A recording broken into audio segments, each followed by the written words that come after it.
All right, I want to try out this We Are Memory Keepers bookbinding guide. I might use my own awl, and I have my own cutting mat, which I'm probably gonna have to get. I was gifted a box of cardstock where all of it is this size. It's just a box full of it, and I can make a ton of books out of it. So I'm going to work on that. I guess this is a good time to say that, hello, nice to meet you. My name is Ren, this is Grunge Granny. I wanted to go ahead and try and show me, very slowly but surely, figuring out how to use a new material that I was hoping would make bookbinding a little faster, and all of my struggles in the process because I am a kinesthetic learner, I suppose, and a slow one.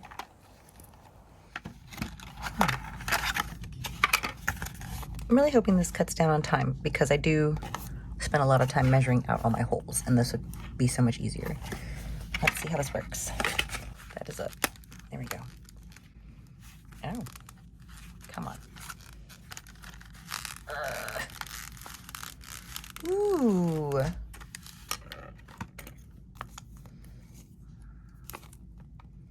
Oh, cool. Whoa. So it came with this little booklet for directions, and suffice it to say that it just really confused me, and I don't think that it was as helpful as I really wanted it to be. Also, I am just the worst at knowing how to do things with pictures. Like, I think it's very pretty, but like, I don't really understand what these pictures mean.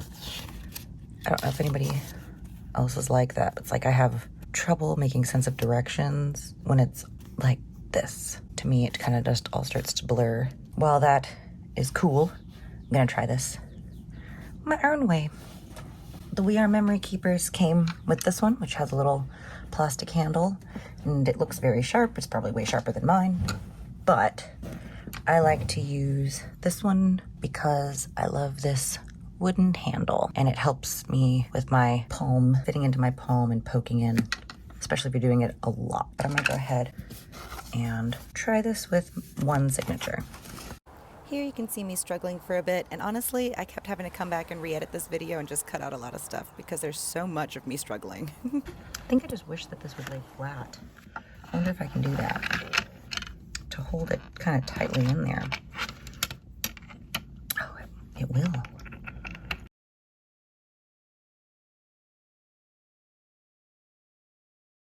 So what I was going to do for this one, I was going to just do Coptic stitch because I do need to show how I do that. But the thing about Coptic stitching is that you want to show the covers because that's always a big part. So let me go ahead and figure out what I'm going to use for a cover and cut that out. 3 inches, a little bit less than 4.5. Well, I experienced my first voiceover glitch, so I'm going to have to re-record a lot of these. I'm hoping that they still come out decently.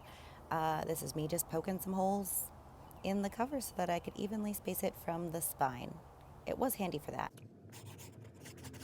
After making this book, I did make, I think, about 6 others following using this bookbinding guide, and I got a lot faster, and it was definitely helpful. It doesn't speed up a whole ton of time. I realized that I think that the absolute longest 2 parts of making a book are waiting for the covers to dry and the actual bookbinding part. I'm getting faster at the bookbinding part, but when it comes to making book covers, you kind of just have to wait for glue to dry, and there's not much you can do to speed that process up. Here I go ahead and just kind of eye it. I try to do at least about 1/2 inch from each side, and then I'm eyeing the corners as well. This is something that I'm slowly improving on. I'm not the best at it, but it's getting better. So I'm not going to be editing the audio here on my new voiceover, so you're going to know which ones I'm going to be plugging into this video because I'm scared that I messed it up myself by trying to edit. I saw on the Peg and All website that they use an actual bookbinding glue. And I bet that that's probably pretty cool, all this glue, because this glue's been pretty awesome. This is the Crafter's Pick API? Crafter's Pick, the glue that sticks. I mean, I like it. Let's go all the way to the corners because that last corner was a little rough. I think if I go all the way to the corners this time, especially with this material, It's gonna help me get a nice, clean corner. Right there and right there. I personally like things looking a little messy. I don't like when things look like they came from a store. It's like this thing I have where like one of my favorite, I can't even think of different ones, but like, I guess an example would be like Lord Birthday. But different Instagram accounts that kind of feature more scribbly sketch art where people usually see it and they're like, well, I could have done that. It's like, well, yeah, but you didn't. But even if you did, yeah, you could. I don't mean to say that it's like bad art, but it's not realistic art. It's just really sketchy and messy, and it's my favorite. So I like when anything handmade looks like a person made it. And whenever there are still kind of mistakes or imperfections in a thing, then I usually think like, cool, that means that that person like wanted to make it anyway and still liked it and still sees it as valuable and is willing to put it out into the world. And that to me means a lot because that's something that I struggle with. So when I see other people do it, it makes me really happy. Well, these corners didn't get as clean as I wanted, but that's okay, seeing as we're just talking about things being imperfect. Oh, yeah, I'm passing kidney stones, so that's not as much fun as you would think, you know. Passing kidney stones is no fun. These past 2 weeks have been really a lot for me and my body, and that's okay.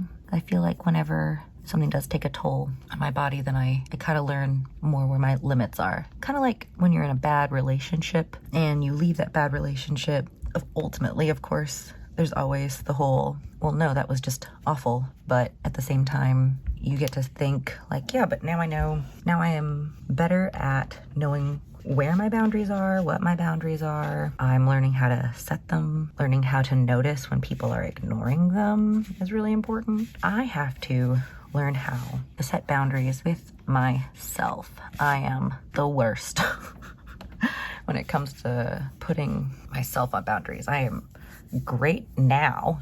Well, not great, but I used to be the worst with boundaries with other people, and I have improved so much with that. I still struggle with making sure I recognize with myself, oh, I need to set a boundary with me here because I am not noticing that this is damaging me in some way. Ironically, at this part, I lost all of my voiceovers, so I'm gonna try to not stress myself out too much by that and try and keep it lighthearted, even though I'm pretty bummed about it. I went ahead and reinforced the holes again because I needed to have them be visible after I added the material. On the next covers that I made for the other books, I definitely added the holes in after I put on the material. And then I determined my thread length by doing it the lengths of each spine. So it would be 8 lengths of the spine of the book, if that makes sense. The We Are memory keepers came with a curved needle, and this is the first time that I've used one, and it's definitely changed everything. It made things so much faster to stitch a book with a curved needle because of having to loop back around from in between the signatures. I think you might have seen that in the last video with that straight needle. It was a little tricky. Once you go inside the first signature, I like to leave a little tail. That's where I'm going to tie my knot. And then I go in from the outside of the cover. It's helpful to kind of make sure you always stack your cover and your book together in the same direction so that you know whether or not you're starting from the back cover or the front cover. I put my finger down to hold down that tail so I could try and get my wax thread as tight as I could, and then I looped it back through around. I messed up on this one though. And honestly, I think it was probably the pressure of the camera and feeling like, oh no, I'm giving an example in a tutorial and I need to show things as accurately as possible, which meant way more mistakes than ever. But then I decided to go ahead and keep all this recording anyway because, again, kind of like I like showing mistakes. And because once I made that mistake, you can see how in the next thing I fixed it. Kind of like with the glue and the covers. That first cover, I didn't spread out the glue, and I tried to spread it out once the cloth was on top, and it didn't really work. But then the second one, I spread out the glue, and the cover looked much smoother. And the very first cover, I didn't spread the glue out all the way to the corners, and the next one, I was like, yeah, I kind of need to go all the way to the corners here. So I'm not sure if you saw that, but we actually went back in our same hole from the outside of that first signature, and then we come out through hole number, I'm going to say now hole number 4. We're going to say these numbers backwards. So we went out the hole number 4, and then we went into hole number 4 from the outside of the cover, and then we did the same little loop-de-loop around, and then are going to go back in through the outside of signature 1, hole number 4. And it was when I went back in the first time through hole number 5 of that first signature that I went ahead and just tied a little knot. I'm probably way too ADHD to be giving tutorials, but I feel like some people might understand. See, so we went back in, and now we're going back out through hole number 3 of signature number 1. We're going to go ahead and make sure that's pretty tight. And then we go back in through the outside of the cover of hole number 3. We're going to bring it around to the right, pull it through, get our little loop, and make sure we tie to knit as best as we can. And then back through from the outside of hole number 3 of signature number 1, pulling our needle out from the inside of the signature so that we can come back out of hole number 2. And I don't know if you need me to say that for each one, but outside of the cover through hole number 2, then we loop around, and you'll see pretty quickly that this kind of follows the same pattern throughout the whole book, but it is going to change up when we are adding in our new signatures. We will not be going back into the first signature when we're adding in the second one. Instead, we're going to be going into the second signature, which I think we're about to get to. If you can tell, this audio is different because this is a new addition to my voiceover, and I'm having trouble really knowing what I'm re-recording, so I'm just hoping that it fits. Here we go. So we go back in through the outside of hole number 1 in our cover, pull it all the way through, but then this time we'll still do a little loop-de-loop because I pulled it out to the left instead of the right, so I wove it back through, and then I went back through again so that I could have my little loop, and then we're going to go into signature number 2 through hole number 1. Yeah, there we are. And me trying to line it up. Okay, get it all the way through, and then we're just going to go back out through hole number 2, and then this time we're going to make the little loopsies that are on the side of a Coptic stitch. It kind of looks like a braid. That's me trying to make sure that it's tight enough. We're going through that loop from the cover and the first stitch, making sure it's tight before going back into signature number 2.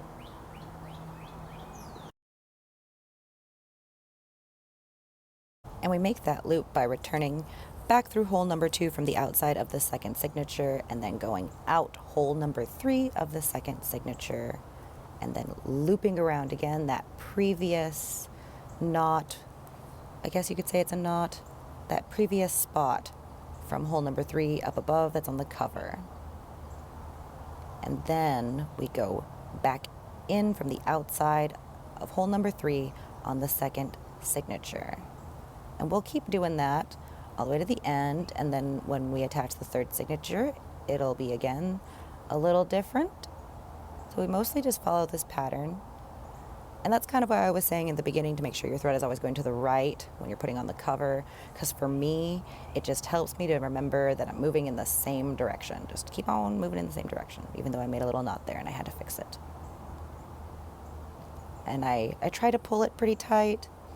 I try to check the inside too. Sometimes I'll go ahead and tug on all the ones on the inside of the signature just to make sure it's nice and tight. And then here's kind of what I meant by doing something a little different.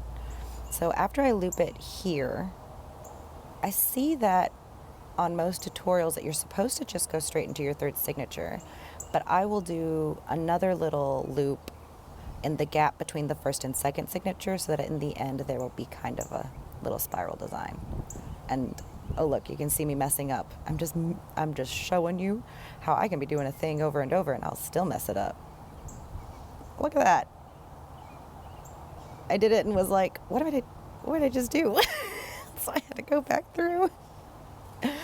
And then go back in from the outside. Yeah. So you'll go back in from the outside.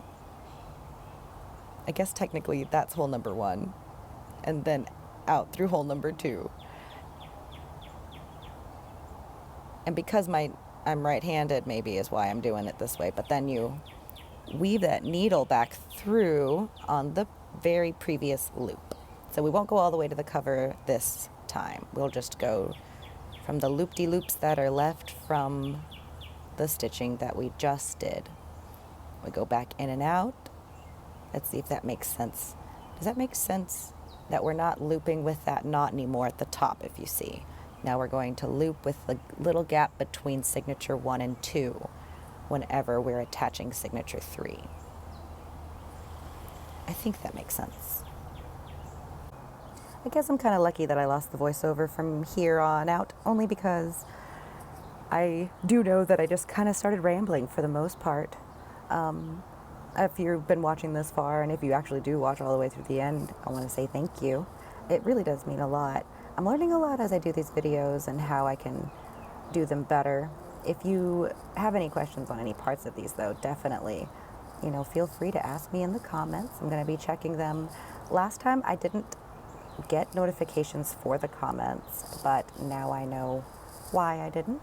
I didn't because I didn't download the Creator Studio app, which you have to do with YouTube apparently to get any information on your videos. Oh, here we go.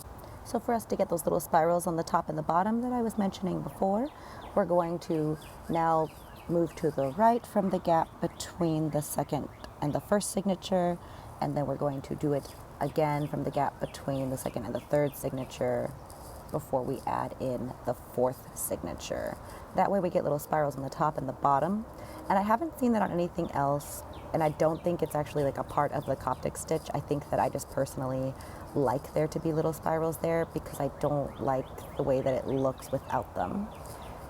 Now, from here, we just keep on following that same pattern, and I'm glad that we do, because now I don't have to be freaking out anxiously about what was I saying the last time.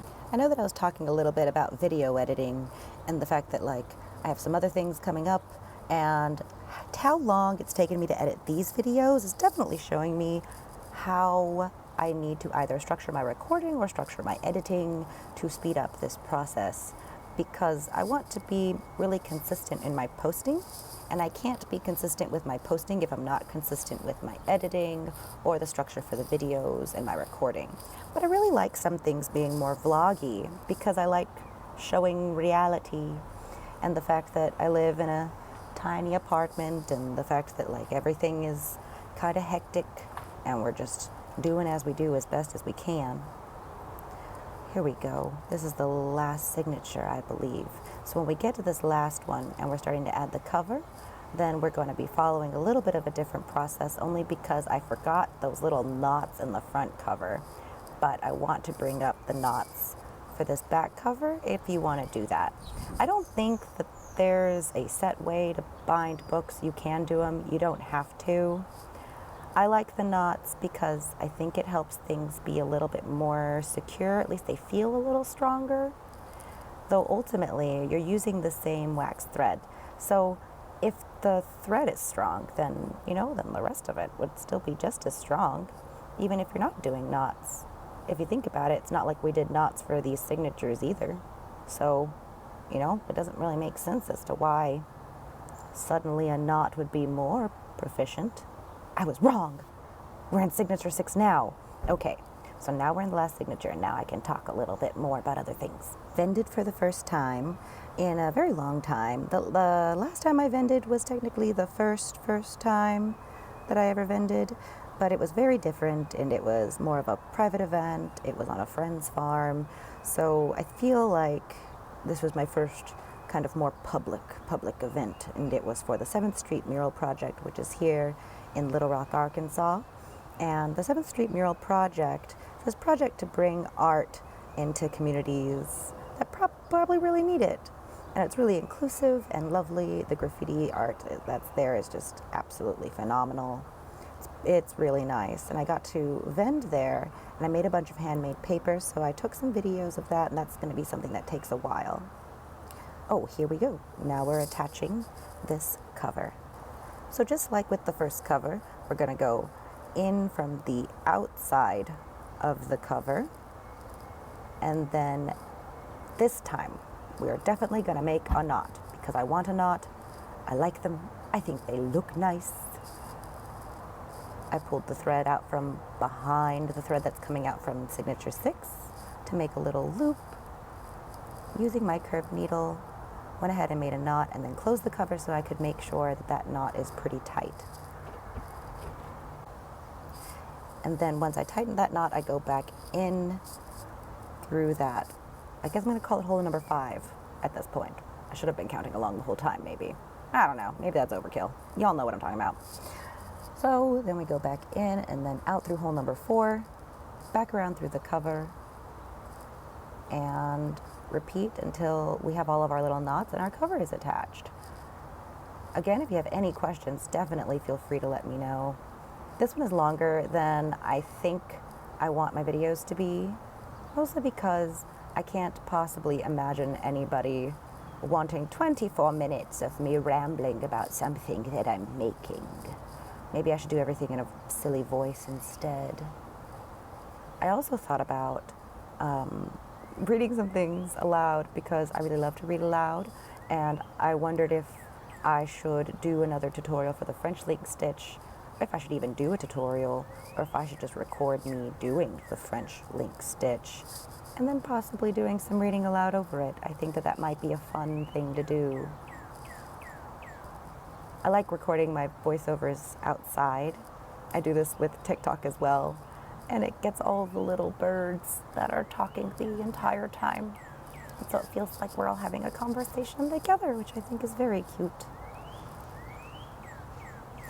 Though I do have to admit that one of the challenges is the fact that my daughter keeps trying to come out, and she is not silent.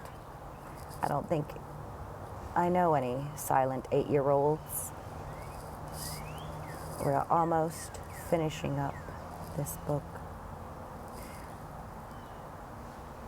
Oh yeah, please like and subscribe.